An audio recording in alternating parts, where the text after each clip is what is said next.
what's going on, everybody? Welcome to Saturday Movie Night. The date today is Saturday, September the 25th, 2021, 7:03 p.m. Eastern Standard Time, and this is Saturday Movie Night. What is Saturday Movie Night? For those of you that are watching after the fact and not watching live, well, it is exclusive to my level 2 and 3 on my Patreon and the actual live show. And then once the live show is done, it goes up onto my channel for everybody to watch. And what happens is that the last Saturday of every month, in the few days leading up to that Saturday, I put up a poll for my level 3 patrons, and they get to vote on the movie that we all get to watch on Saturday night. But if you're part of level number 2, you can also join in on the feed as well. If you want to have a chance to vote, you have to be part of level number 3, but you know, that's just the way it goes.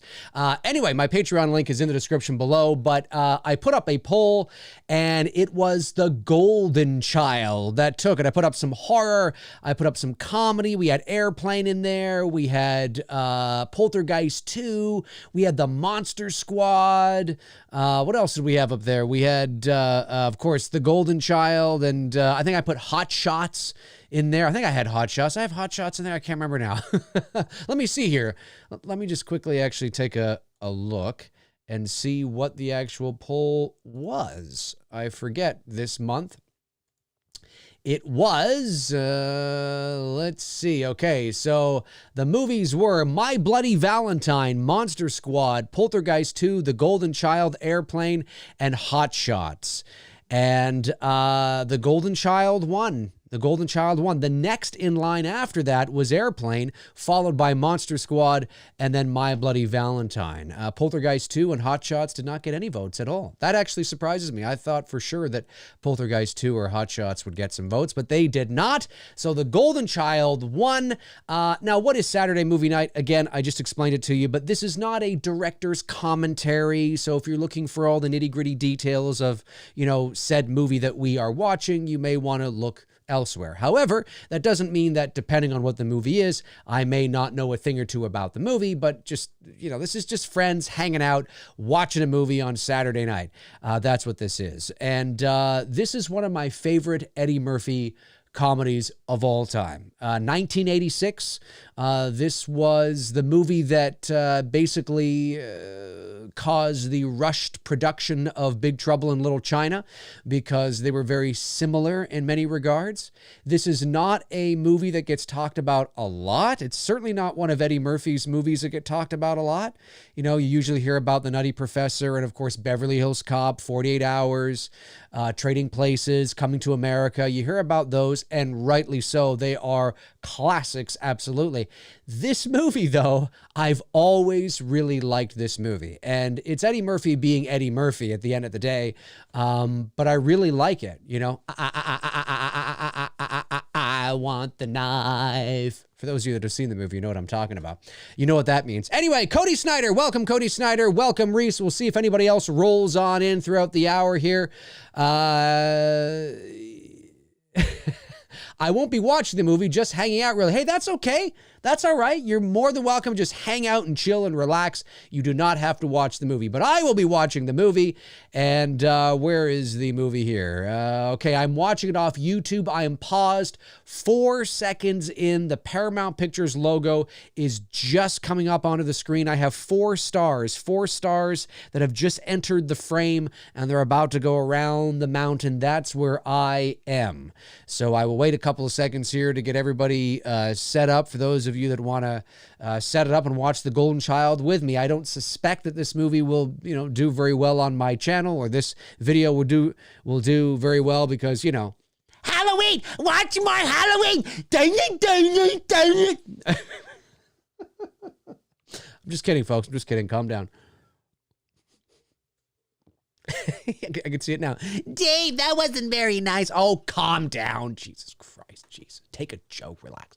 All right. So here we go in 5, 4, 3, 2, and 1. I have not watched this movie in a little bit.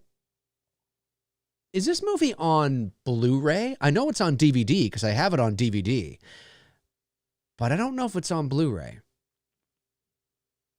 Chunky Asses. Of course, there's For those of you that are like, what the hell is he talking about? Chunky asses. I'll point it out to you when I see it.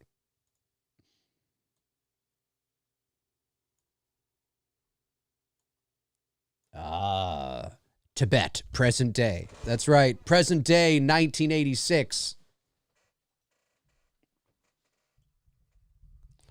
I like that theme, too. That music. I like that shit. Reese Wilson says, nah, no Blu-ray release. That's too bad. Not that you need it. I mean, you know, I really need to see The Golden Child in full HD and 4K. I just, my experience with The Golden Child, just, you know. Now, I stand to be corrected, but I believe this, it's supposed to be a young boy, but I believe this is actually a young girl, if I'm not mistaken. I don't believe that this is a boy. This is actually a young girl. I believe so, anyway. And the effects in this movie are so dated, they're fucking fantastic. It's great.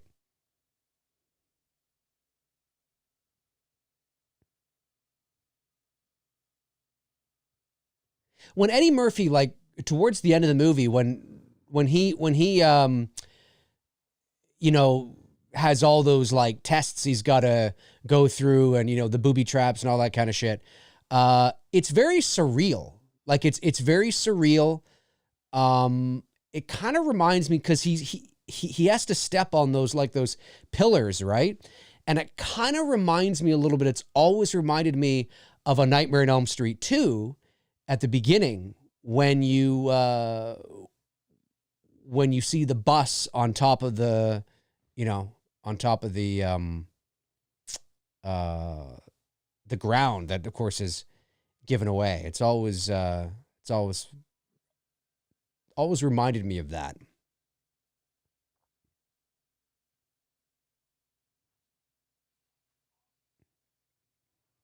You can definitely feel like it's a different movie than Big Trouble in Little China, but you can certainly see why they wanted to, you know, get a move on, because it's got similar campiness, similar hokiness, you know, not meant to be taken too seriously. It's just kind of fun.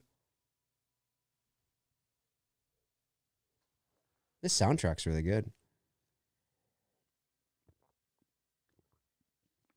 Healing, folks. The power of healing.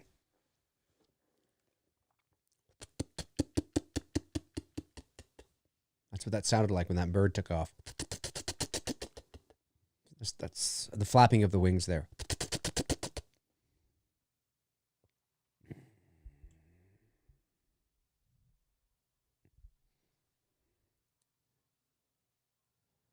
The Golden Child. So, Reese, Cody, when was the first time you saw this movie? When was the last time you saw this movie? Because I know Cody's not watching it.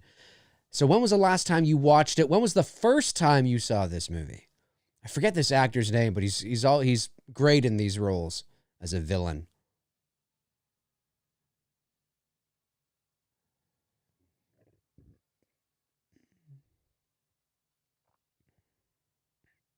Wait a minute. No, okay. Reese says, well, there's definite crossovers with the cast. James Hong, Lopan, Victor Wong, Egg. Yeah, exactly. Oh, 100%. 100%. Yeah. I think Lopan, James Hong, I think he's like a certainly back at that time in the 80s and the 90s, like, you know, whenever you made a movie that had, you know, Asians in it, Asian culture or whatever the case is, it's like he was a staple. I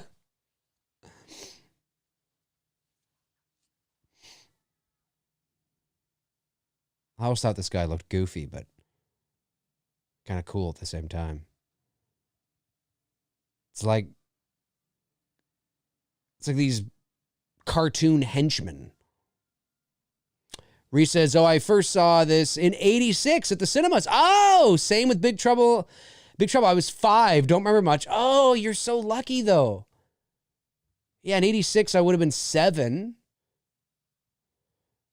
So, yeah, obviously I didn't see it, but that's cool that you saw this in the theater. This would have been a cool movie to see in the theater. Maybe not quite as a kid, like as a teenager. This would have been a cool movie to see in the theater as a teenager. I love that. He's walking out the doors and the wind, the snow's coming in. Now we go to America.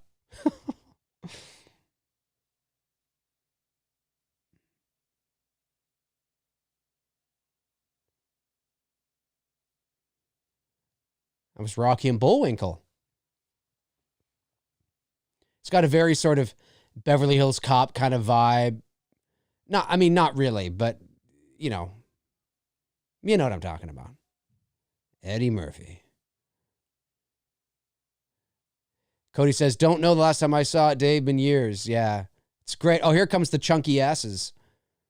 This is great. If you look at the magazine on the...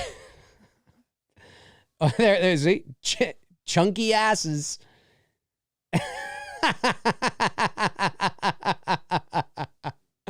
I love it. I love it. This is great.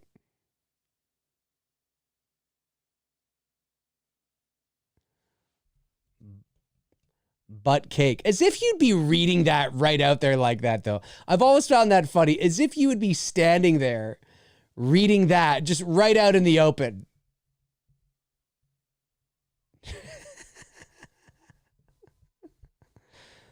Chunky asses. Cody said it used to come on either TNT or TBS, probably both. Yeah, I remember watching. We got TBS here as well. And I remember back in the late 90s, early 2000s, watching a lot of TBS. It was known then as, I don't know, maybe it still is, I'm not sure. I don't have cable anymore. But I remember it was TBS, the Superstation. How long ago was that? The Superstation. Like late 90s or something, right? And I remember they played David Fincher's The Game with Michael Douglas. That played it's a great fucking movie. It's one of my favorite movies. Definitely one of my favorite Fincher films. I think it's very, very good. And that came out in, I think, 97.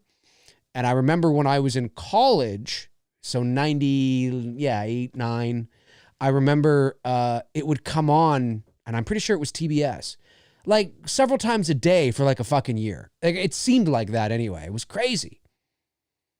So it wouldn't surprise me if this was on either of those.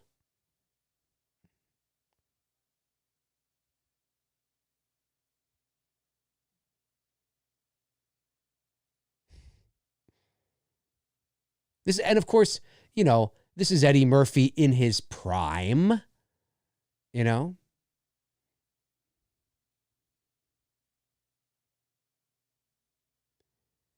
Eddie Murphy, his prime was, outside of Saturday Night Live, his prime was like 80, well, whenever Trading Places was that 83?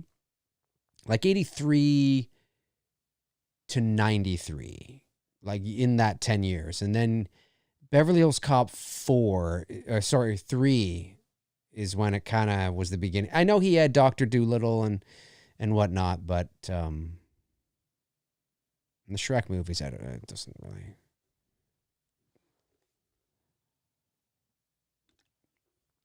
This is prime Murphy.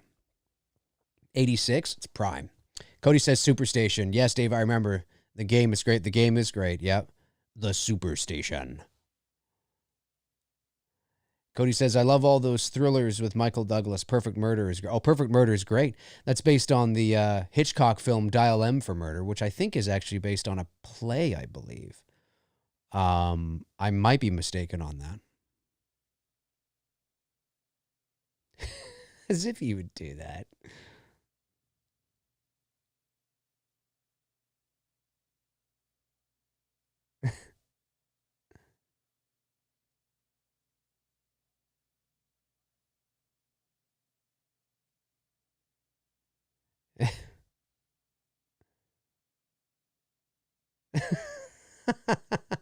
Shut up, Ben.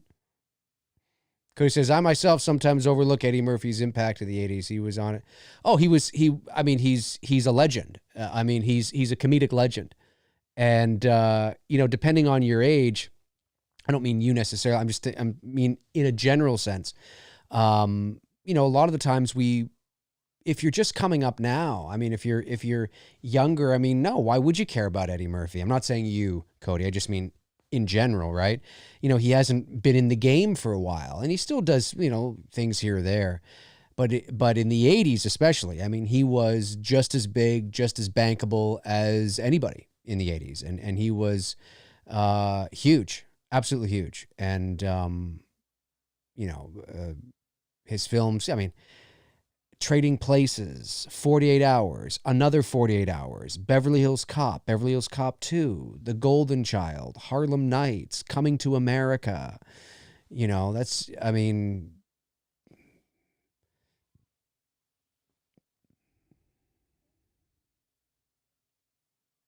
and of course he had his two specials too, Raw and the other one, Raw and Delirious.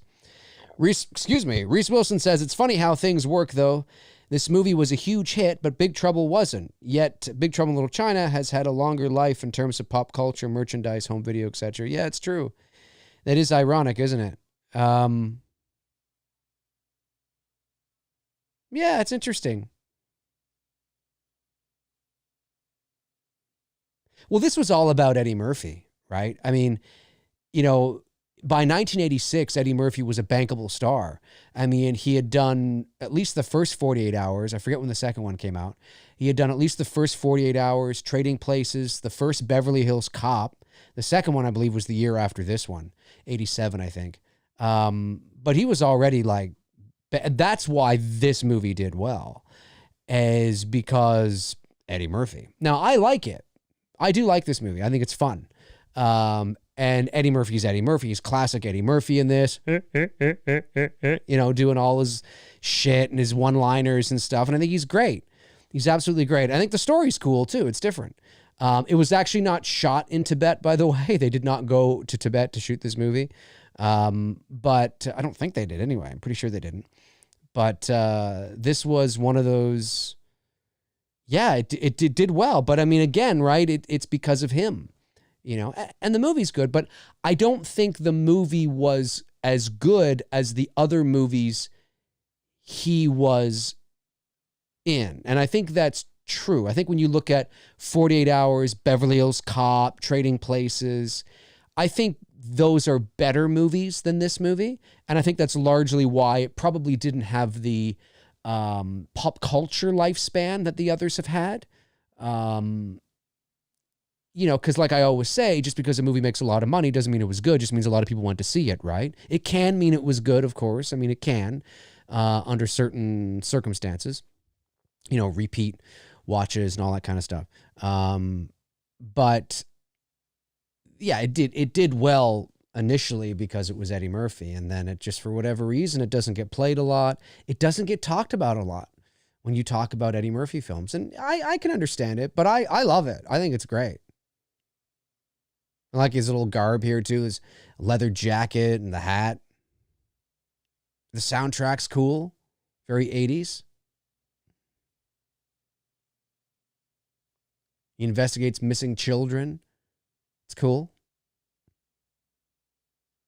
I could totally see them doing a sequel to this movie. Not now.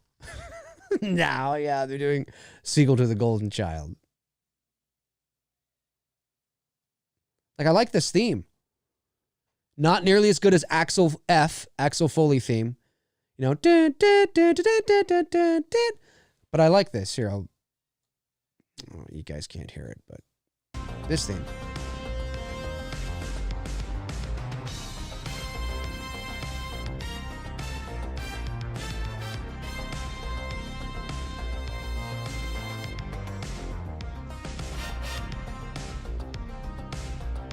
Good.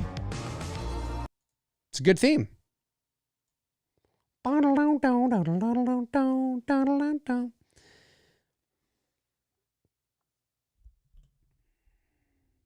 Cody says, CM Punk recently talked about how nobody saw or cared about The Thing in 1980. But it was 82, actually. But now it's considered by some to be the best horror film of the 80s. Punk is a huge Carpenter fan. I'm a huge fan of both. Yeah, I know who you're talking about, but I don't follow wrestling. I haven't in years. I think the last time I actually watched wrestling was probably when I was a teenager.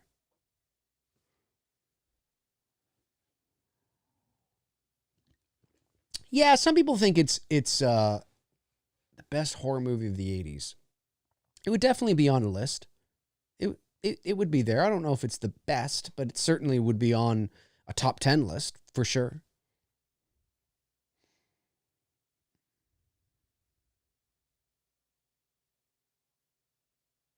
I love his skepticism too. You know, she's talking about the child and how he possesses a certain ability, and obviously he's, skeptical. You know what's crazy about Eddie Murphy? And it's crazy to me.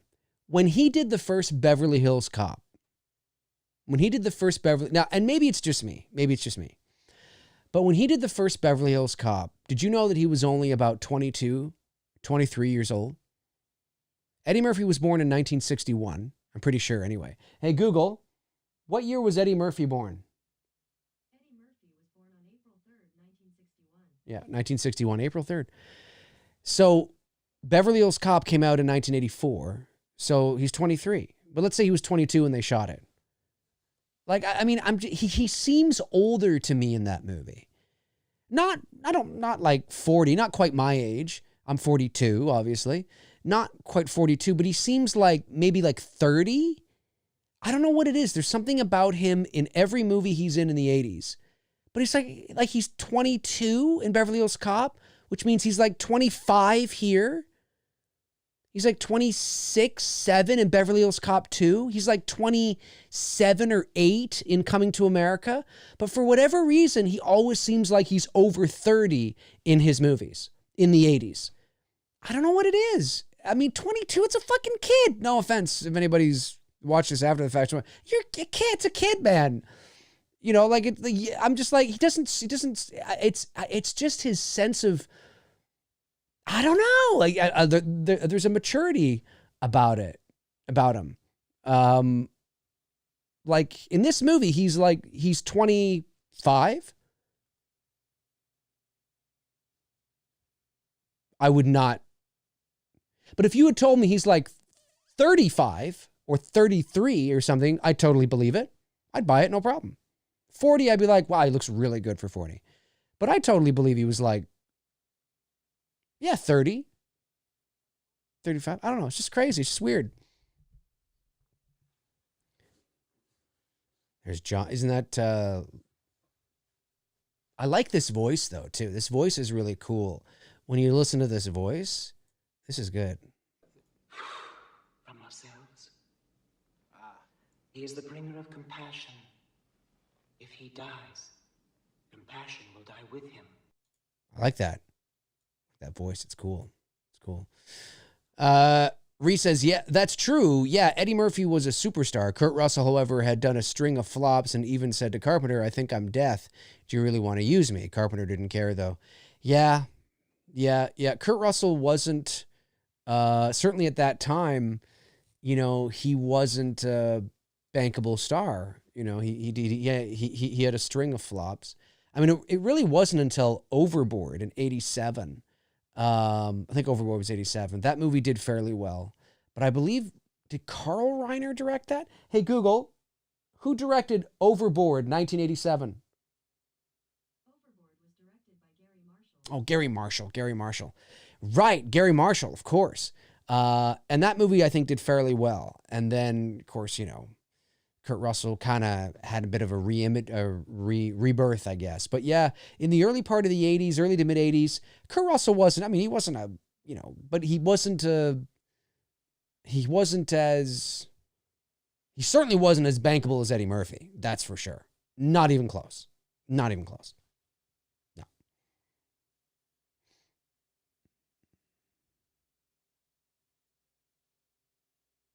I'm going to start dressing like Eddie Murphy from this movie. I'm just gonna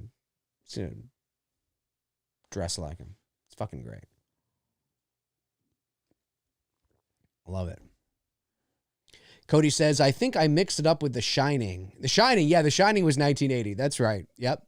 Reese says, there was something in the water back then. That probably explains it. Yeah, maybe. I don't know. He just always seems...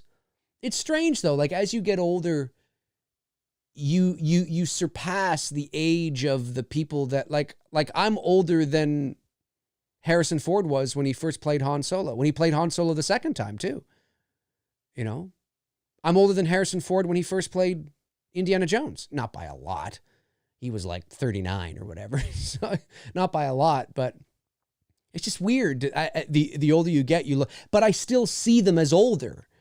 It's kind of funky that way. It's weird. Do you know what I mean? Like there's moments in his movies where he strikes me as somebody who's like, yeah, a young 20-something guy. But then there's moments where he's like, he's got a maturity about him. Let's know twice. She's pretty. She had to go off and do other things, right? Let me see here. Oh, that was my stomach. Do you guys hear that? Holy cow. Golden Corral. No, Golden Girl. Golden Girls. Golden Child. Thank you for being a friend. The Golden Child. I guess it's Charlotte Lewis. Oh yeah, that's got to be her. Charlotte Lewis. Yeah, Kensington, London, England. She was. Wow. She was 19 in this movie. Holy crap. She looks older too. I wouldn't have thought she was 19. 20s though, for sure. Yeah, she's still acting. Not in a lot. She hasn't been in a lot. The Golden Child was her second film. And then she went off to do mostly movies I've never heard of. Actually, all movies I've never heard of. Yeah. So she, you know, some television. Yep. Says here on her Wikipedia page, accusation against Roman Polanski. On the 14th of May, 2010, Lewis and her Los Angeles-based attorney, Gloria Allred, of course. Gloria Allred. She's like the lawyer to the stars. Allred, I guess. Accused Roman Polanski of sexually assaulting the actress when she was 16 years old, while the two worked together on Pirates. Oh, Pirates. Oh, I didn't realize that was a... Oh, yeah. Polanski, okay. Anyway, I've never heard of this movie for some reason. Prosecutors in Los Angeles confirmed that they interviewed Lewis in connection with the allegations. According to Lewis, the alleged incident occurred at Polanski's Paris apartment in 1983. Lewis gave a very different account of events in an interview with the UK's News of the World, which was unearthed by the French daily Liberation. In that interview, the News of the World, which ceased publication in 2011 due to the News International phone hacking scandal, claimed that Lewis had recognized a relationship with Polanski along with several other actors, which contradicts every other interview she gave beforehand. Yeah, that's not good. In December 2019, French magazine, blah, blah, blah, blah, blah, blah, blah, blah, they said that I was supposed to, I guess, so nothing came of it, I guess. It's hard to know. I mean, who knows? It wouldn't surprise me, though. Polanski is well, that's why he doesn't... This is great stop animation. I totally missed that. But the Pepsi can dancing around, that was some really legit, cool stop animation. That's right. And this character has sort of a soft spot for the kid and ends up actually helping the kid. And I think ends up sacrificing himself to help the kid, I think, by the end of the movie, and dies. Kind of like, I think, anyway.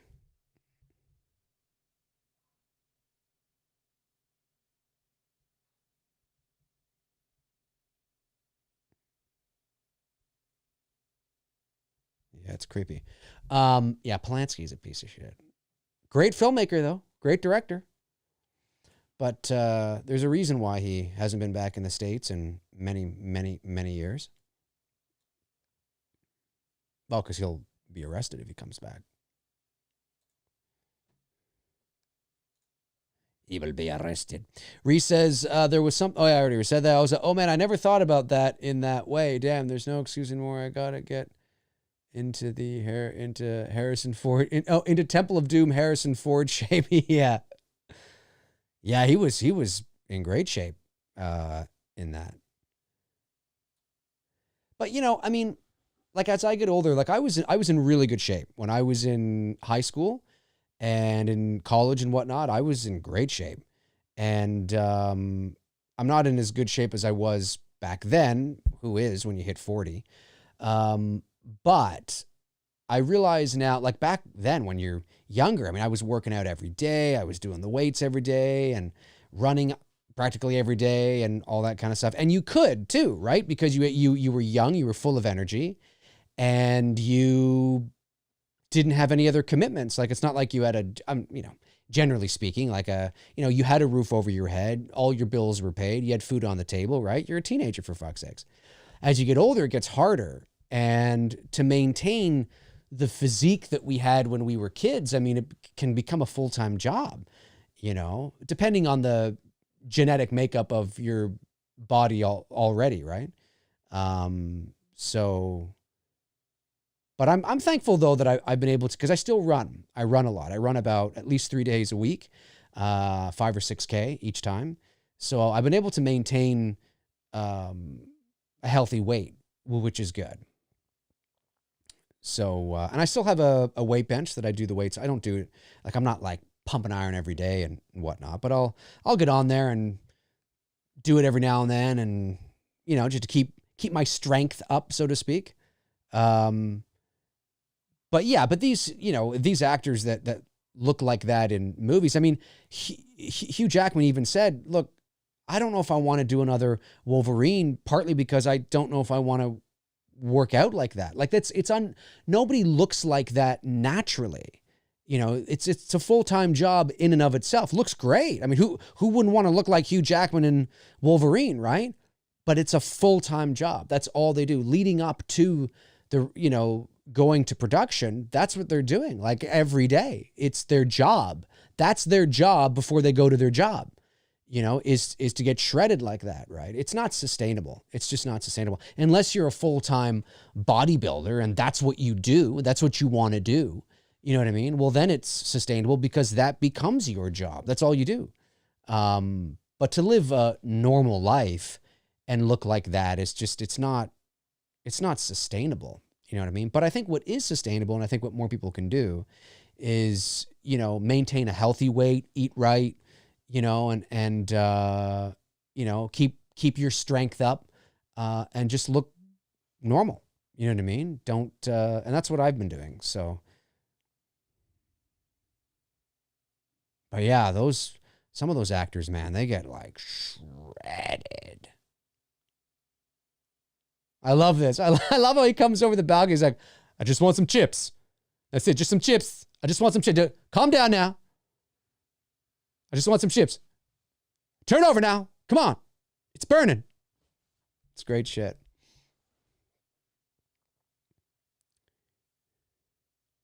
Cody says, I've been doing more jump rope and do weights and calisthenics 6 days a week. That's great.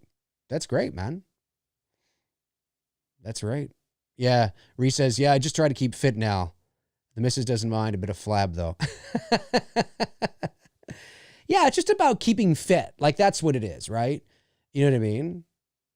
And as you get older, to be able to get what we had when we were teenagers takes longer. Like, it takes more effort. Do you know what I mean? Because our body's getting older. Our metabolism is slowing down, So and genetics plays a huge part too, right? But like I just went for a run this afternoon. Actually, I went for, it was about 6K, which is about 3.5 miles, I guess, and it was good. It's a good run. Yeah, it was raining earlier, and I didn't think I was going to be able to do it, but it stopped raining, so I was like, oh great. And I've gone running in the rain before, but I don't usually, if it's raining, I don't usually go out and run. In high school, I used to, because it's like, I'm on a regimen, I got to look hot for that girl. But now if I'm jogging in the rain, it's usually because I got caught in a downpour. But so yeah, it was raining and I was like, and then it stopped. I was like, great. It's hard to believe that this girl is only 19 here. She looks older. She's pretty though. She's very pretty.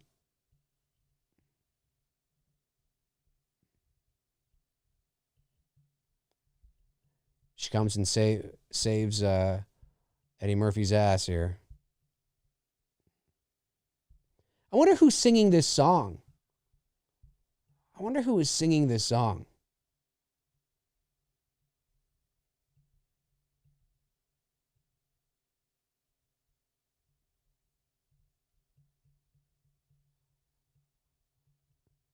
Not sure. Who is singing this song? I have to look up in the credits. Cody Snyder said Brad Pitt in Fight Club screwed us all up. He got shredded in his mid-30s for that movie and his early 40s for Troy. Yeah, that's true, but you also have to look at Brad Pitt's body shape, right? Brad Pitt was already very skinny, very slim. And if you are skinny, I mean, I'm not saying he was a rake. He wasn't a rake. But look at Brad Pitt in the 90s. He was very slim, you know. It doesn't take much for somebody who already doesn't have a lot of body fat on them to suddenly, I'm not saying it's easy. I'm just saying that to work out for a while and it can really pop, it can really, really pop because you're already slim. Like you're there, you just need to, work on the definition, right? I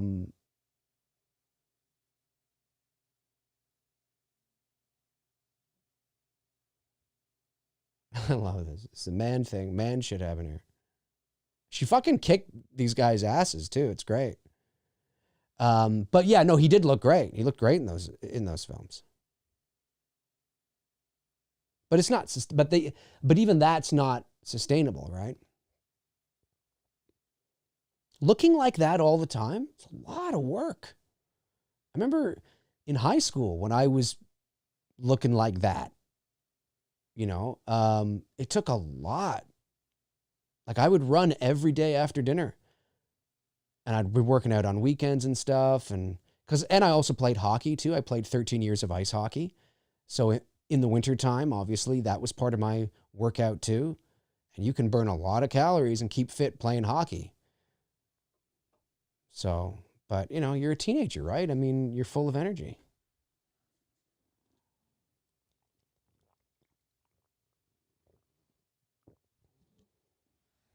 Why would somebody want to buy somebody?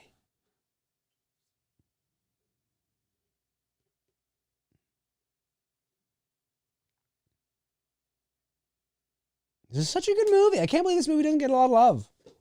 Fuck you, man. Come on. Cody says, that's true, Reese, but he's also admitted that he's the type of guy you hate because of genetics. Oh, that's basically what I was just saying. It's true. Look at Lenny Kravitz. Genetics plays a big part. That cannot be understated, especially as you get older. Yeah. Brad Pitt can fucking do crunches. Brad Pitt could do 30 crunches a day for a week, and at the end of that week, he fucking looks shredded. You know what I mean? It's just, he's part of his makeup too, right? So, it's like Ryan Reynolds. Ryan Reynolds looked shredded in Amityville Horror. He's in good shape. It's kind of part of his identity now. But it's genetics. He's tall, slim. It's easier.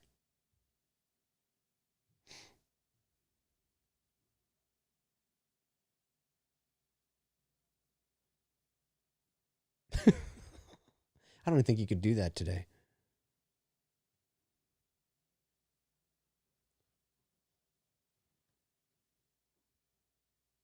Here he comes.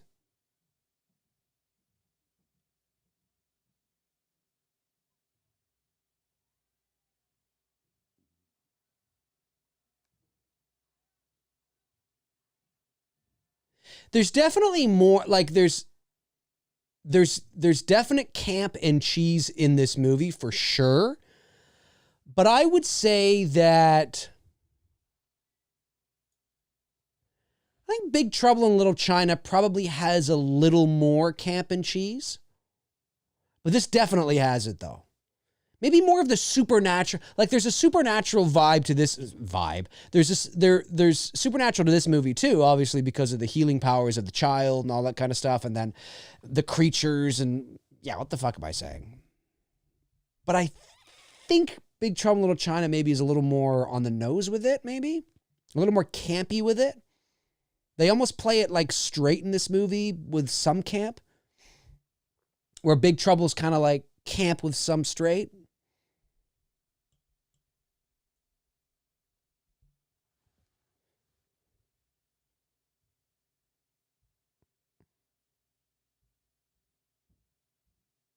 And the rat is, what's his face?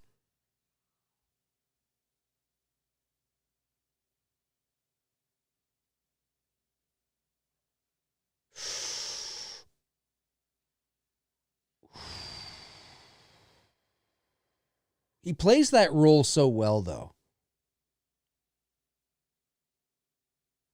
The villain plays that role so well. What's his fucking name? He plays it so well. Charles Dance. That's it. Charles Dance. He plays that role so well. Yeah, he was the, yeah, that's right. Godzilla King of the Monsters. That's right. That's right. He's fucking great in that. I love him in those roles. That's right. Charles Dance. I talked about him, how much I loved him in King of the Monsters. I like King of the Monsters better than Godzilla vs. Kong. Just saying.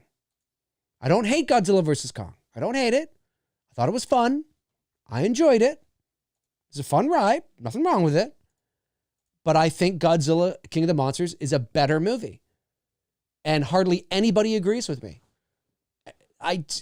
The same people that complained about the campiness and the characters in Godzilla King of the Monsters, well, Godzilla versus Kong, the campiness and the characters were worse.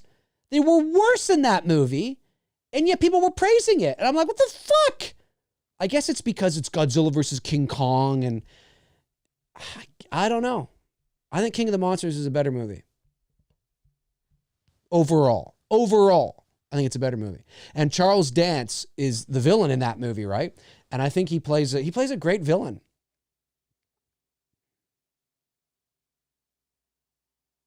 This is cool.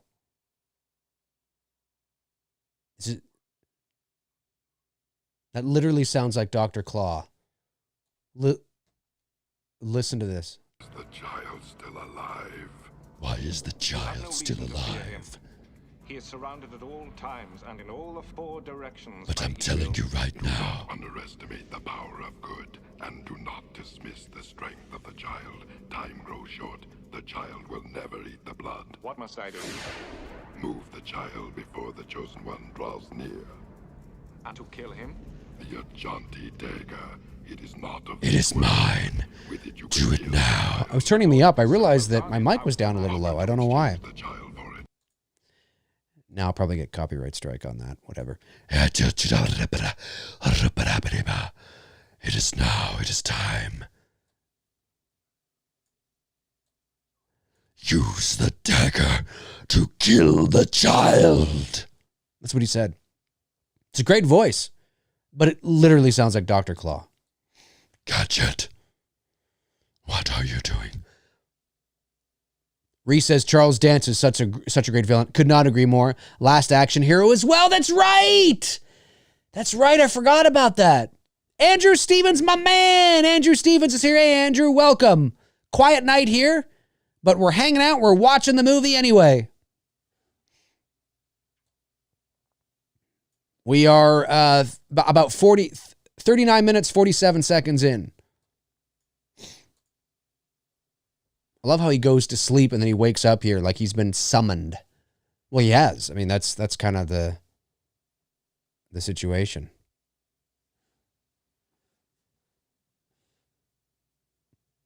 This is when he I love this. It's like, I love this, like the white horse that walks behind. It's so surreal and strange. It's like he's having a dream. Or he's in some sort of like haunted house, fun house or something.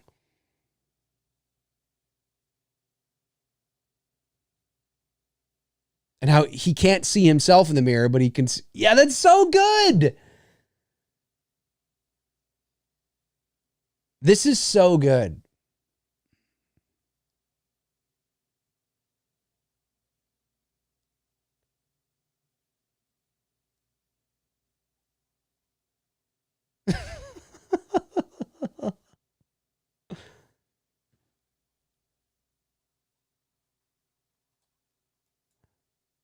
The applause sign and everything. It's so great.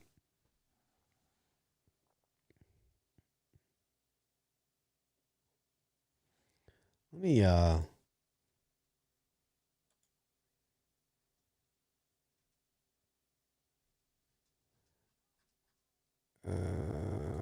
want to go to IMDb and I want to see, of course, you got to take these things with a grain of salt, but because people can add whatever the fuck they want on there. But I want to go to the trivia and see what some people are saying. Although the golden child is referred to as a boy throughout the film, oh, there you go. Yeah, it's actually a girl. So I was right. That I knew. Charlotte Lewis was only 18 when she filmed this movie. Okay, so not 19. Well, I guess she was turning 19. Interesting. Eddie Murphy trashed this movie while promoting Coming to America, saying the original script was far better than the finished product. Indeed, the novelization is closer to what was intended. Interesting. Again, did he really trash the movie? I mean, people use hyperbole all the time. And did he really trash the movie? Maybe he did. Or did he just say, I didn't think it was that great? And then somebody's going, oh, you trash. That's the fucking thing that pisses me off about fandom today, is that there's no nuance. Fucking bullshit. A teaser trailer was released in the summer of '86 featuring no footage from the film, consisting of Eddie Murphy riding a yak through a blizzard, complaining, if I'm the chosen one, how come I'm freezing while you're sitting in a warm movie theater? Chosen one, my behind. Why couldn't someone choose me to go to the Bahamas? Interesting. I'll have to look that up. John Carpenter was offered the job as director. He later went on to direct the similar film, Big Trouble in Little China. Interesting. Yeah. I didn't know he was offered the Golden Child, though. After this, Eddie Murphy would write his next 5 movies in a row until The Distinguished Gentleman. Really? He wrote Beverly Hills Cop 2? I'm looking this up. Maybe he did. He wrote Beverly Hills Cop 2? Story by Eddie Murphy. Okay. He didn't write the screenplay. Screenplay and story are very different. So he wrote the story, which could have been like a 10-page treatment or something to that effect. But he also wrote it with a gentleman by the name of Robert D. Watch or something? W-A-C-H-S. Okay. He didn't write the screenplay, though. But he did. Interesting. Huh. It is interesting to note that John Carpenter almost directed this film. Instead, he went on to... Yeah. That's already in there. Fascinating stuff.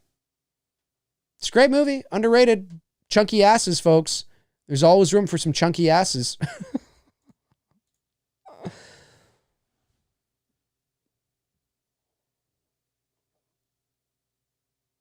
I love this whole scene, this whole dream sequence, because it's played off like a dream, right? But it's not really. But I love, well, I guess it kind of is, but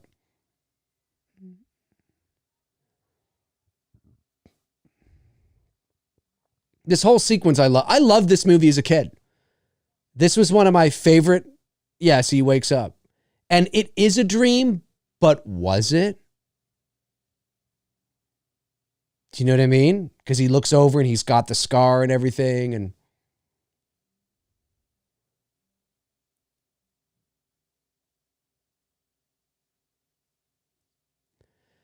Reese says, yeah, but Eddie Murphy also vowed never to work with John Landis again after Coming to America, but he did on Beverly Hills Cop 3. Actors shoot their mouths a lot. This is true. Yeah. Coming to America was great. I did watch the sequel to it, and it, I mean,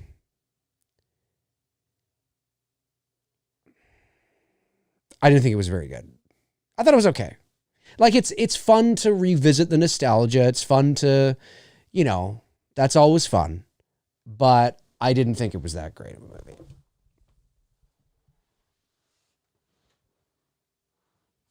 There's Lopen.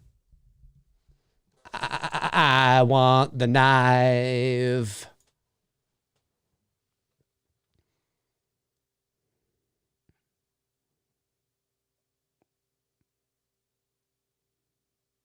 Look at her looking at him. Will you go?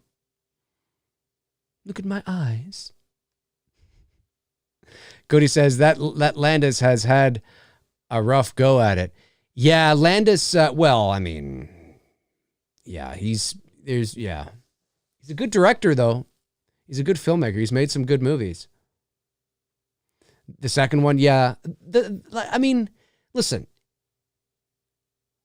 I kind of feel about the second Coming to America like I do the second Dumb and Dumber. I actually, to be honest with you, I actually like Dumb and Dumber 2 better than Coming to America 2.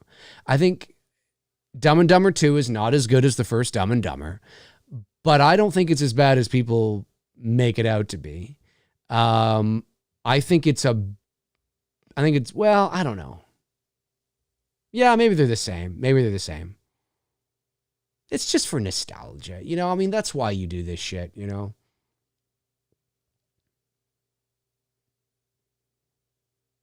It's too bad we never got a Beverly Hills Cop 4 when Murphy was younger. I would love to see a Beverly Hills Cop 4 today, but I'm worried that it's going to suffer the same fate as Coming to America 2. You know, I mean, it's got to be like, you know, I don't know. It's just been so long. I mean, Beverly Hills Cop 3 was not very good. And that movie was, what, 94? You know, it was 26 years ago. 27 years ago. 27 years ago. I mean, it's nearly 30 years ago. You could still do it. Eddie Murphy's, you know, he's 60, I think. Yeah, he's 60. You know, and he looks good. You know, you could totally do it. But I don't think they're going to. And I don't want to see his son. Like I remember that was going to be like I think that was going to be a TV show, I think they were going to do. And they came close to doing it, but they never did. We'll see. Cody says, just let your soul glow. Yeah. Andrew Stevens says, well, they didn't need another 48 hours, but heck, I enjoy it. Well, yeah, but 48 hours was done in the 80s, right? I mean, that was... Hey, Google, what year did Another 48 Hours come out? The release date of Another 48 Hours was June 8th, 1990. 1990. Okay, actually, it was 90. It was 90. So, but still, I mean, that's you know, that's 31 years ago, right? And it was only about 10 years, if that, maybe 8 years. Hey, Google, what year was the first 48 Hours? 81? 3? Here is some information from the web that might possibly... Oh, no. She didn't understand what I said. Stop. Hey, Google, stop. Hey, Google, what year did the movie 48 Hours come out? I think it was 82 or 3. In the United States of America, 48 Hours came out on December 8th, 1982. 82, yeah. So 8 years later, right? You know, I mean, it's quite a distance between sequels, but not unprecedented, you know. And Another 48 Hours, I mean, that was still in Eddie Murphy's prime. He was still in his prime, right? Now, Eddie Murphy is not in his prime in his age and in terms of his career. He hasn't really been the draw he was and has for, I mean, dare we say, over 20 years. And if they did do a Beverly Hills Cop 4, it would likely go to streaming. You know, not that there's anything wrong with it, but I'm just saying. So, I don't know.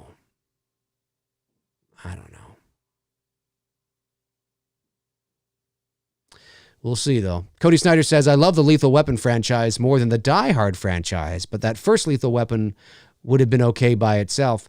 I agree with you. As a franchise, yes. I think Die Hard is, the first Die Hard, I think is arguably one of, if not the greatest action movie in history. Now, there's a lot of great action movies. But I think Die Hard, that first film. Now, but if you're comparing Lethal Weapon and Die Hard as a franchise, oh yeah. Die Hard's garbage compared to Lethal Weapon. Yeah, this here is supposed to be Tibet, right? But they're not actually in Tibet.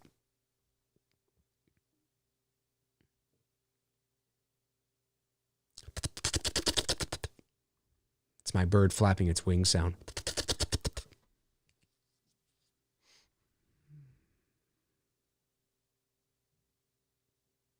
Can you imagine if he found a newsstand in Tibet with somebody reading Chunky Asses? Oh my God, that'd be funny. That'd be so good.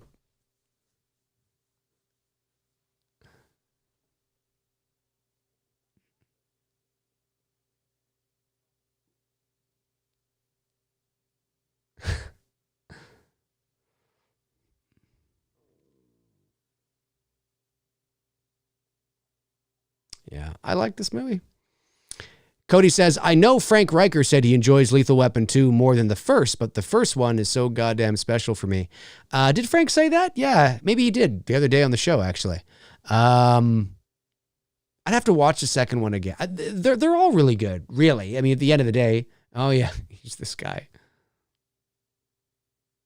I like how he pretends he's got no... I think he's pretending he's got no legs, if I'm not mistaken.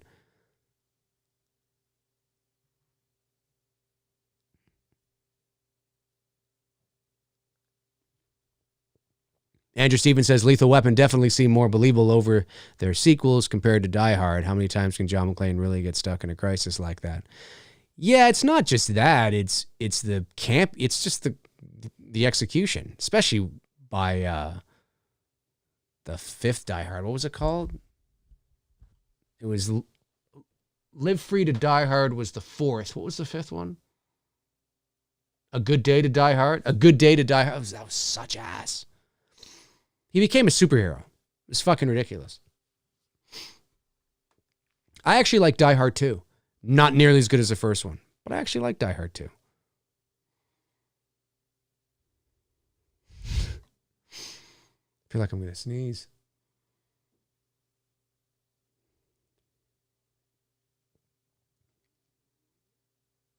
You're breaking my heart, asswipe. So do you, so what of it?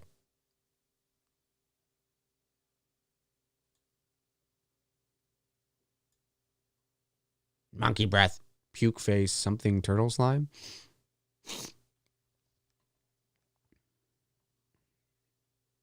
I love it.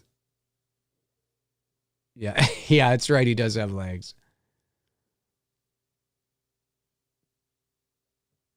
Great effect. You didn't need to do anything. You just it's just an edit. You just cut it. It's great.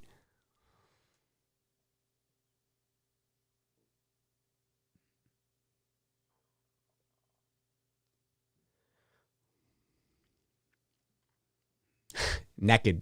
You see a little naked man running around with a $100 bill?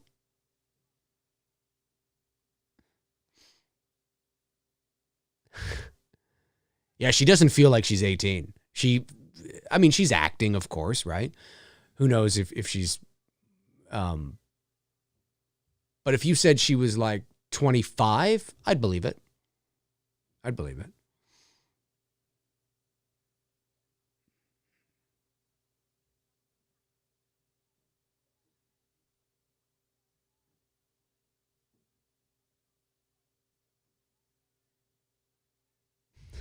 Or row your ass till it bleeds. It's a whole other thing there, folks. So pretty over there. My brother Bob, years ago, about 20-something years ago, actually traveled over there. He was with his then girlfriend that he had at the time, and they went to Nepal, and I believe they went to Tibet, and I think they were over there for like a month or something like that, if not longer. Like they were traveling all through that area, and this was, I think, 90, I want to say 96, 7, somewhere around there. So So about 25 years ago. But, I mean, I can only imagine how beautiful and majestic it truly does look over there. Yeah, I love this. He's so, he's so, unpolished, when he comes in and they're like moving things around.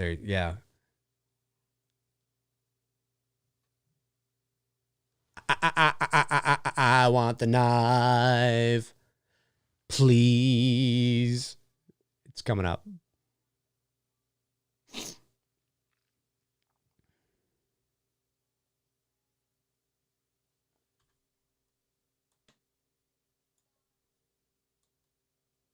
For our sakes, not for his own. I want you to hear it. It's funny. I humbly beg you, let us have the knife. It's coming up. Here it comes. Here it comes. This is great. Here it comes. He's going to turn around. Here we go. I said, I want the knife.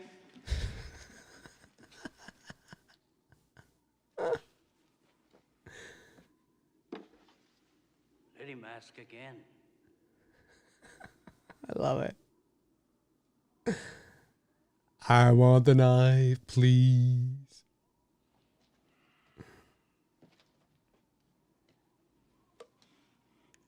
I want the knife. Please. It's so good. I love it. It's like, it's all right. This will work. This will work. Shut up. It's fine. Don't worry about it. This will work. This will work. I fucking love this movie, man. Andrew Stevens says, I love how Coming to America has a little bit of a sequel to Trading Places with the Duke Brothers. Yes, that's right. Almost like a alternate universe, cross universe kind of, yeah, that's right. And then he's like, we're back in business or whatever with the $1 bill or whatever it is. Or it's funny. Cody Snyder says, yes, Andrew, my dad explained that to me when I was a kid because I hadn't seen Trading Places yet. Yeah, Trading Places is fucking great. Although, as great as that movie is, there's a lot in that movie that I'm surprised that movie hasn't been canceled yet. I probably shouldn't have even said that and give anybody have given any. Let me try that again. I probably shouldn't have said that and given somebody or given anybody some ideas. Did I say that right? Fuck, I don't know what I'm talking about. It's Saturday. I'm tired. But that movie is,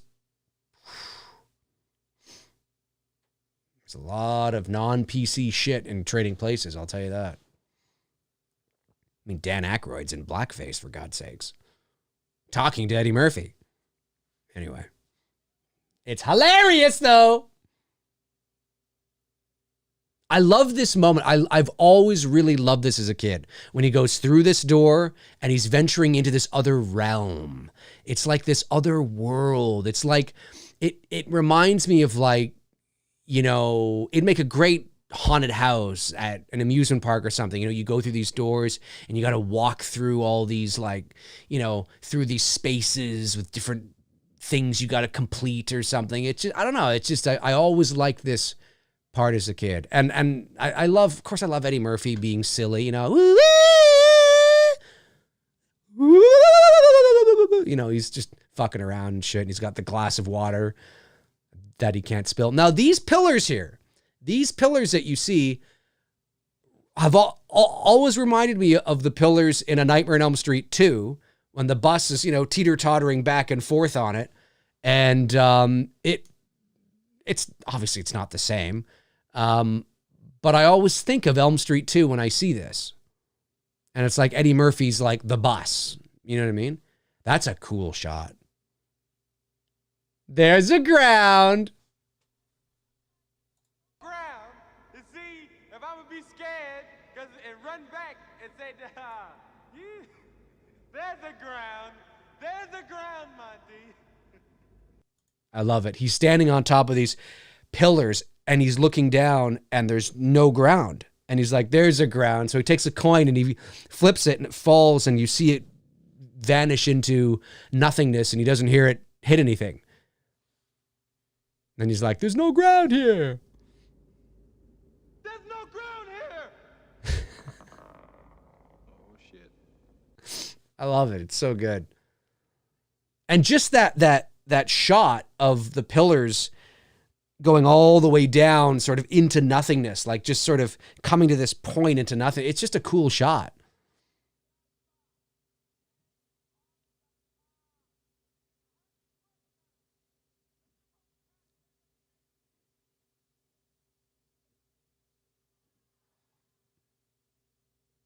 There's almost no way, if you think about it, that you would not spill this water with some of the things that he goes through.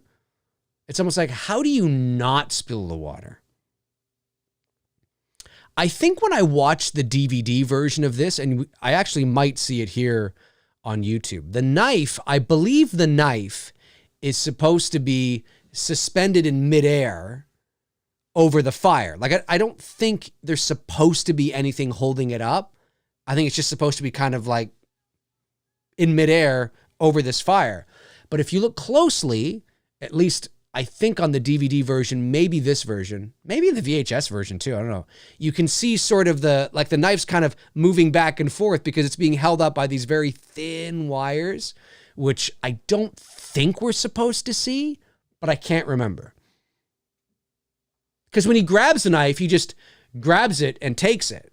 So I think that's kind of the idea. Yeah, and when he falls here, like, how does he hold on to the glass?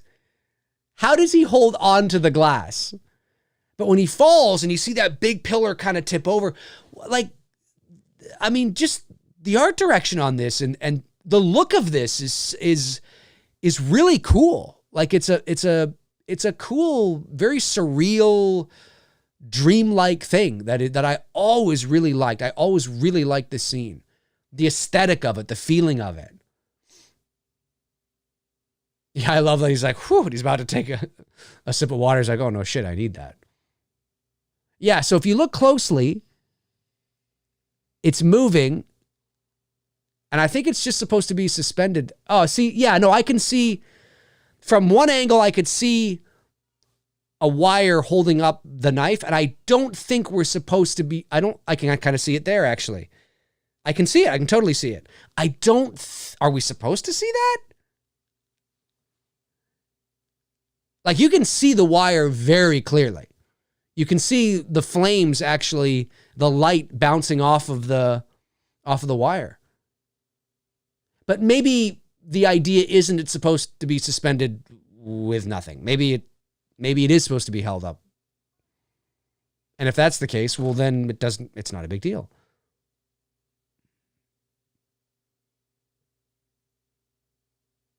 Yeah, I like that he figures out that when he drinks the water, the fire goes away. You see, but now all of a sudden he just grabs the knife and it's not like he has to take it off anything. I think if I was a betting man, I'd bet that it was supposed to be suspended in midair by nothing, and just because this is an old movie, we're able to see the wires. Like, we see a lot of wires in a lot of old movies, like when Reagan is levitating in The Exorcist. You don't see it on the VHS. I don't even think you see it on the DVD, but on the Blu-ray of The Exorcist, you see the fucking wires, and it fucking pisses me off. I don't understand. You spend all that money to transfer shit, old movies to HD or now to 4K, but you don't bother to mask out some of those things again. Like, I just don't understand why you don't do that. It ruins it for me. Not just ruin it, but, you know, I wouldn't want to show somebody, if somebody hasn't seen The Exorcist, has never seen it, and I want to show them the movie, I almost don't want to show them the Blu-ray version of it, because I don't want to get to that scene where they're like, oh, I can kind of see the wires. You know, I don't want them to have that experience. I don't want that to take them out of the movie. You know, I'm likely just to pop in my VH. I hate that. I don't understand it. Somebody. This is not the stream to be talking about this, by the way, because this is not going to get a lot of views. But one of these days, I'm going to do a show on my channel where I talk about that shit.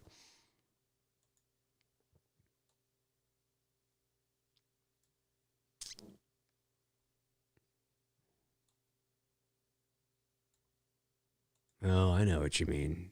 You don't want me to bang your daughter or your granddaughter or whatever. Well, it's too bad. It's happening.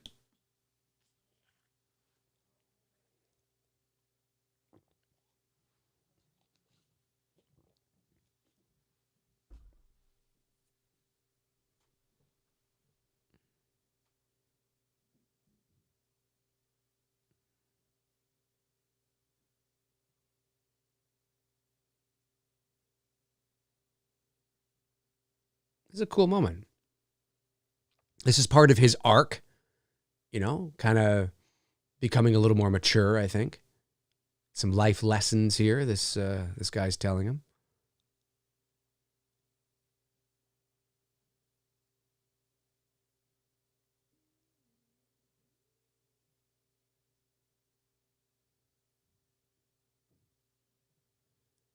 It almost feels like this is a natural kind of end to the movie, but yet they still haven't found the boy, because it's actually a girl. There's still like 25 minutes left in this movie. Is that Mount Everest? I wonder if that's Everest. But Everest is in Nepal, I think, right?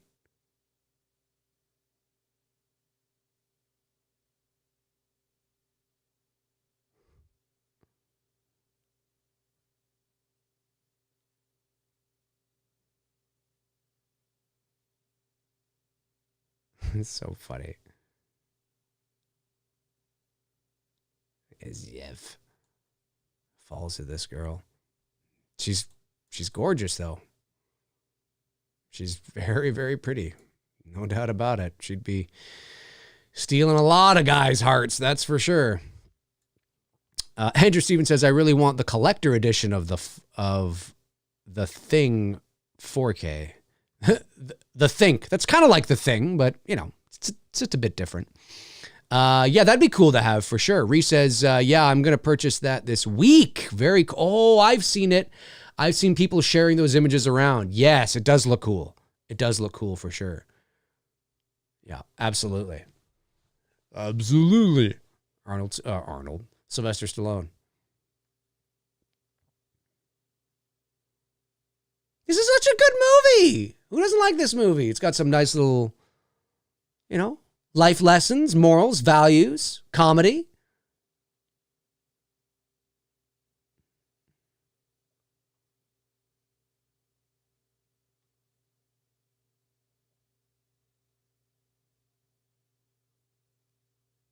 Where are they going now? I forget.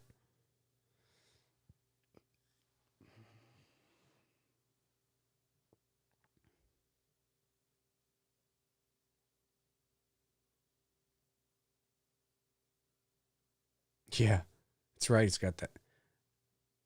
They're not going to let me on this with this knife.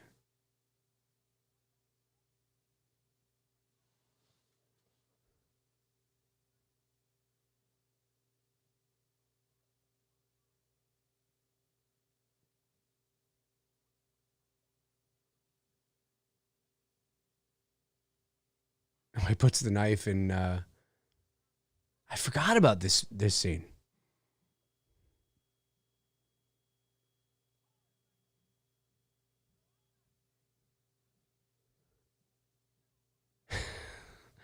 See, it's this scene here, Eddie Murphy pretending to be somebody he's not.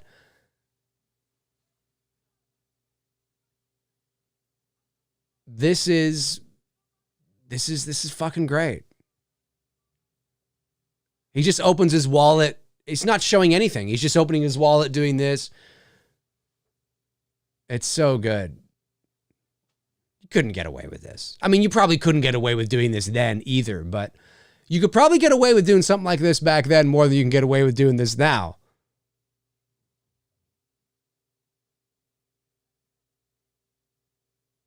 I love this scene. Like, this is what I love about, I mean, there's a lot of things I love about Eddie Murphy, but it's this moment where he's just riffing and he's going off and he's probably doing a lot of improvising here as well. I mean, there's probably some basic idea in the script, but I guarantee you, he's just going off and he's just improvising for sure. He's doing a part of like his stand-up routine and just kind of being funny.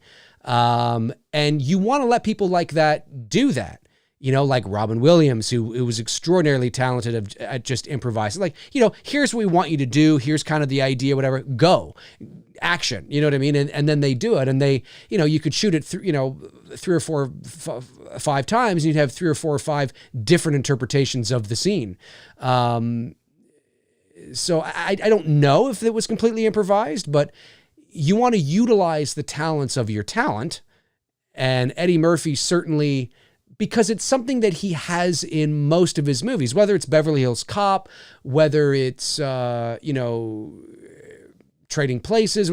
There's always a moment where he kind of suddenly walks in somewhere and he pretends to be somebody else to get him through security or to get him through a tight situation or, whatever it is. And I love watching it because it's so funny the way he handles it. Like earlier in the movie when he went over that wall and he fell into somebody's backyard and he's just like, I just want a chip. I just want a chip. All right. Just want a chip, and he goes off. It's just great. I used to emulate that when I was a kid. It's funny as an adult when you look back on certain things from your childhood and you realize what things influenced you as a kid. My girlfriend and I were able to discover that, Elf, the 1980s sitcom Elf, there was a lot of one-liners that Elf would say that still stick with me today, that I still say today. And I'm like, oh yeah, I got that from Elf. Do you know what I mean? Eddie Murphy, absolutely. There's certain things that his characters will do. He's doing it right now. He's doing it again. It's so great. Certain things from his movies I would emulate. God, there's other shows and films too from back then that I used to get. It's funny.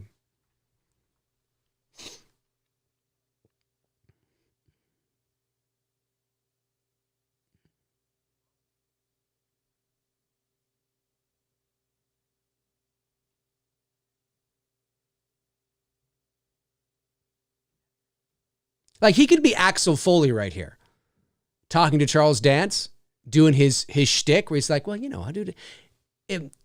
If you told me that this was Beverly Hills Cop 4, or even, whatever, I'd totally buy it. Like at this moment, this scene right here, he's doing what Eddie Murphy does. It's part of his strength, to improvise and to be silly in difficult and tough and tight situations. And it's one of the reasons why we love him. It's to see him perform that way, that draw, that improvisation is great. I don't know if I told you guys this, but I was on the improv team in high school. We had an improv team, and I was on the improv team, and we actually performed at the Canadian Improv Games in Ottawa, and it was a lot of fun.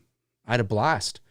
And I got to utilize all my strengths because I'm actually a very good improviser. I was going to say I'm a trained improviser, but I don't know if, I have learned but improv is more of a, there's so much natural talent that comes with these kinds of things. You either have it or you don't in a lot of cases. But I remember my drama teacher came to me and said, we're starting an improv team and I want you on it. And I said, and she invited me to the tryouts. And she said to me, don't worry, you're going to make it anyway. I know you have to try out, but don't worry. And I made it, like no issues. I think there was like 100 people that tried out and there was only 5 people that could make the team. And it was a lot of fun. I had a great time. And so I've always really appreciated the art of improv and the art of being able to think on your feet, to think fast, to step out of your comfort zone, to be able to make sense of something fast, and have it be funny or whatever the case is. And you can kill a scene too. I mean, there's many times where if you're working with somebody who is incredibly talented, and you can just bounce things off of, like Bruce, for those of you that don't know, Bruce is a terrific improviser and really funny. I know you really haven't seen that side of him, but growing up, we used to do all sorts of skits and acting and all that kind of stuff. And he went to an art high school. That's where he went, to an art high school. We didn't go to the same high school. I just went to a regular public high school, but he went to a specific art high school for visual art, but he was into the dance and acting and all that kind of stuff. He's funny. He can think on his feet too. And there was another friend of mine from high school named Evan and Brian as well, who were really great that way, that you could, that were really good in that kind of thing. And Evan was in my drama class as well. And we often would do improv together. And so having a good improv partner or being on a good improv team is really important as well, because, you know, acting is reacting, and in a lot of cases, so is improv. So you sometimes, no matter how talented you are, if your improv partner kills the scene or is not very good, then, you know, you're not going to go very far. But yeah, I enjoy it. So I really appreciate watching Robin Williams, Eddie Murphy, like just go off and riff like that in these kinds of scenes. I can appreciate it. It's really funny. And that's not to say that it was 100% improvised, but I imagine that a lot of it was. I wonder if she did those backflips. Maybe, maybe not. Depends if she could do it. She's literally kicking ass in her underwear. Like, this is a total man scene here. We have a beautiful Asian English. She was born in England. That's why she has an English accent.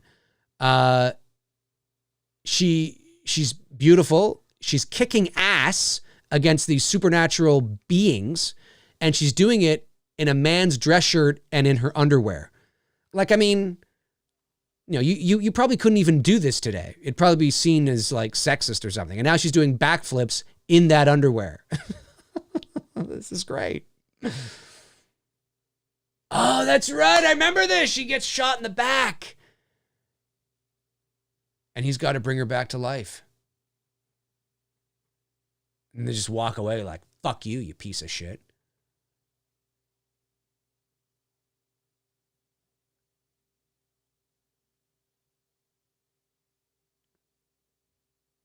She just dies in his arms right there. And Eddie Murphy, you can see a bit of mist in those eyes. Eddie Murphy's a talented actor. You know, very talented. You can still save her.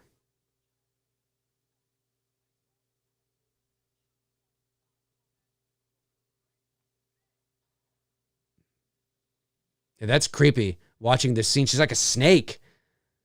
It's very creepy, but it's totally like stop animation shit. You have until nightfall to find the child. As Cody Snyder says, gotta love Bruce. Yeah. Oh, he's great. He's great. Like I said, like, you know one side of him, you know, obviously. But, you know, we've known each other for nearly 30 years. It'll be 30 years next year. And he was the one that taught me how to do Michael Jackson's moonwalk. I don't know if you guys know that. I can do the moonwalk.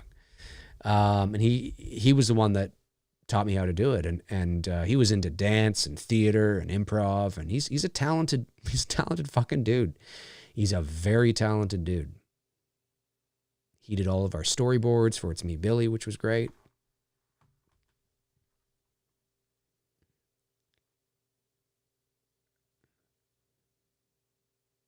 Yeah, this guy, he has a soft spot for the golden child.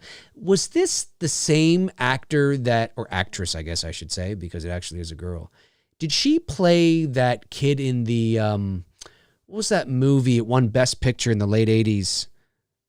The Last Emperor or something? I think it was the same kid, if I'm not mistaken. Let me go have a look here. I think it was 87 was The Last Emperor, if I'm not mistaken.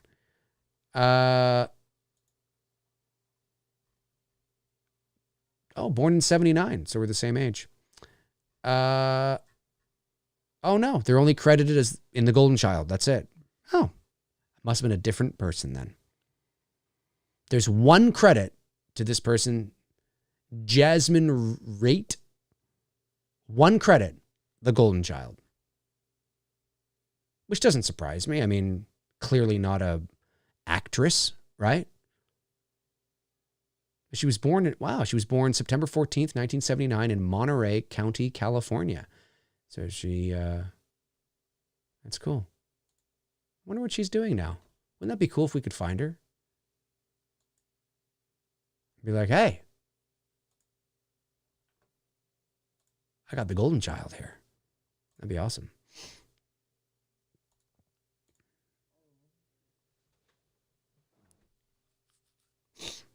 I love the end of this movie too, when he's driving the car And Charles Dance's character is like that, turns into like that dragon or whatever that shit. And it's total like,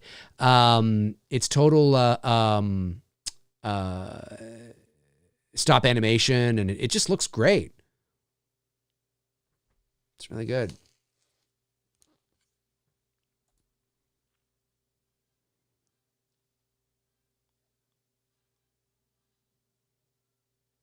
Yeah, this character's a little campy. That was easy. Ooh, we got the what you call it? The ooh. Yeah, this is that moment where it's like, no, he's on your side. And I think he's like, shh, yeah, shh. It's like, no problem. I'll keep it quiet.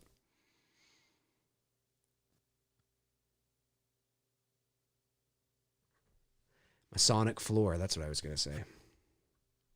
A lot of symbolism with that, too.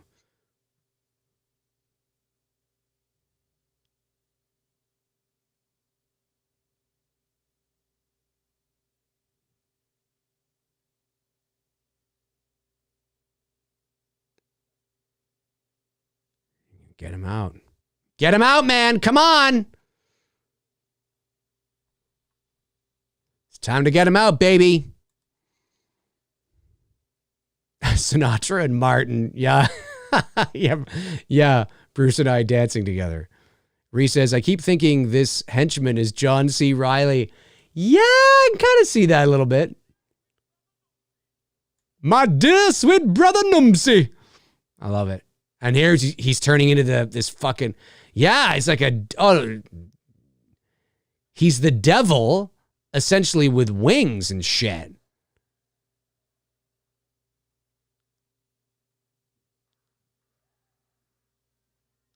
Like, listen to this fucking track. This is good shit. Where's my fucking thing here? There are no keys in the car. There are no keys. Oh, come on.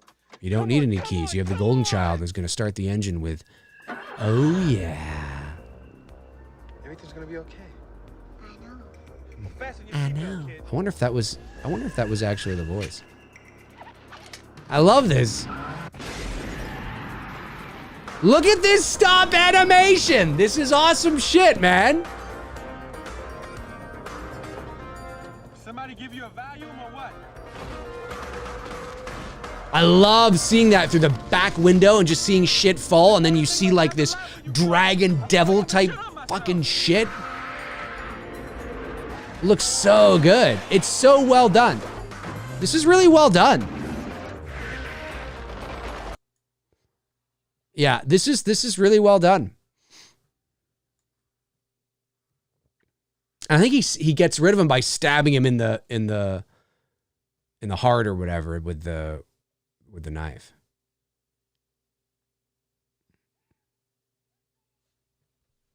Hey, Goldie.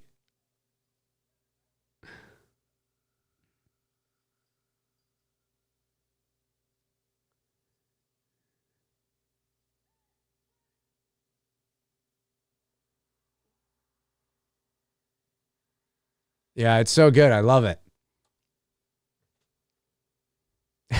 Cody says, hey, love and marriage, Dave. It's true. Oh, yeah. Bruce and I have been married for 30 years. You know what, though? I mean, a good friendship, a best friendship, especially when you get to our age and you've had it, you know, for a long time and you've been through thick and thin and you know everything there is to know about each other and the ups and downs and all that kind of stuff. And you spend as much time with them as we do. And a really good friendship is like a marriage in a lot of ways. I mean, not exactly, obviously, but you know, the same sort of basic principles apply: trust and love and you know, it's a yeah. There's a lot of. I think the best of friendships and the best of relationships out there are you can probably find a lot of parallels. This is just a really cool looking creature. Fucking hits him with his wing. Shit's like falling apart here. Fuck, I gotta get to turn this on. There's like shit going down.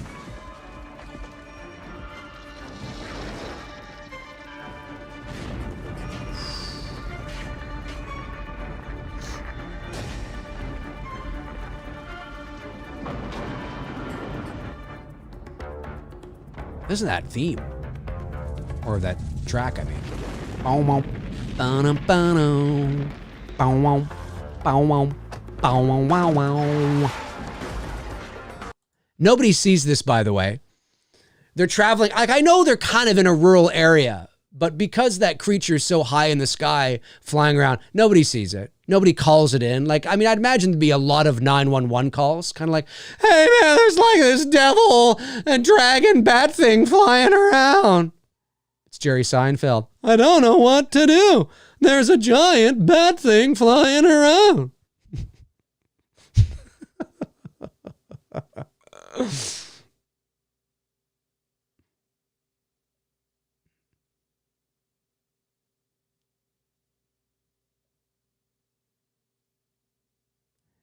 He's going to use the golden child to bring her back. I love that too, right there. Just when you thought it was going to happen, he comes right through. That was cool. Right, like right through the floor.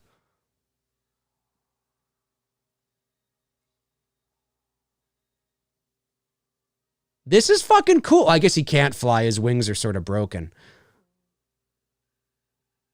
This is cool shit. And nobody in the theater would be like, no, it looks like shit. This was just normal. This is 1986. This is just what shit looked like in 1986. Ghostbusters has this shit all over the place. Here it comes. Oh! Those visual effects are great. I think he disappeared a little too fast. I think maybe I should have had a little more of a, you know. Okay, hurry up. Bring her back. You don't want rigor mortis to set in. Come on. She's going to start to stink.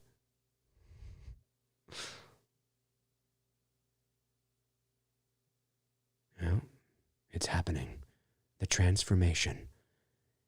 She is alive.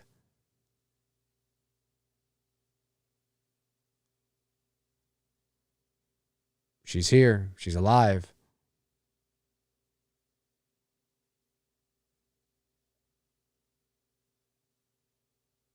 He starts making out with her, like full on. He just pecked her, but he full on like makes out with her. They start like doing it right there. It's like, what the fuck happened? This is the end. Okay, so you drop the kid off and then you come back. Yes. Good. Listen, you. I bought this for you. Okay? You put that on and you don't have to worry about none other kids messing with your head while you're here. Good? Good. You don't want to go to bed with a big on your head. Hey, that is a cool trick. Did you ever think about going into show business? Because I could be your partner. I throw a rock at you, you make it float off and hit the wall, standing ovations all over the place. You ever hear Ed McMahon Star Search? Do they have Star Search in Tibet? Probably not. Probably have food search. But you know what we could do? We could all go on Star Search, right? And we give the audience rocks and let them throw them at you, and then you can move your hand. This sounds like it might have been ADR'd. Hard. Sounds a little different than what we were just listening to. I could be wrong. Yeah, this track here. It's not as good as Axel F. It's not as good as Axel F. But it's pretty good. You know, it's pretty good.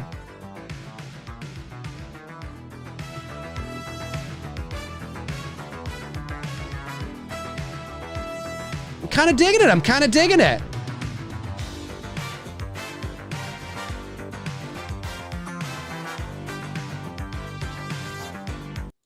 Anyway, sorry, I've get the movie out of there. Hey, that was, ladies and gentlemen, that was 1986's The Golden Child, starring Eddie Murphy. Hey, if you're watching after the fact, I want you to comment below and let me know your thoughts on Eddie Murphy. Are you an Eddie Murphy fan? What are some of your favorite Eddie Murphy movies?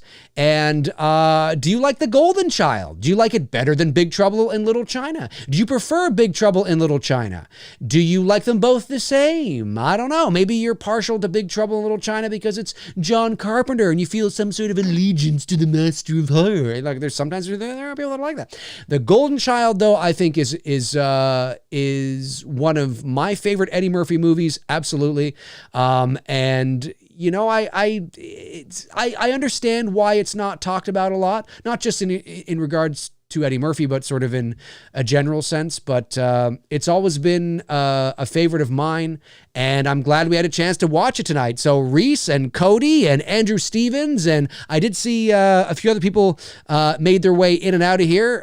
You guys let me know what you thought as well in the comment section below. And yeah, just let me know. This was fun. It's always fun sitting down with you guys on Saturday movie night, the last Saturday of the month, and watching a movie that you guys vote on, and it's always fun. I have a blast. That is going to do it for me. Have a great rest of your weekend, everybody. Stay safe out there, and I'll talk to you guys soon. And remember, like I said, folks, comment below and let me know your thoughts on The Golden Child, Eddie Murphy, and Eddie Murphy movies. Let me know your thoughts. I'd love to know. In the meantime and in between time, I will talk to you guys soon. Have a great rest of your weekend. Reese, Cody, Andrew, I see you guys there. Have a great rest of your weekend, and I'll talk to you guys soon. Alrighty. Cheers.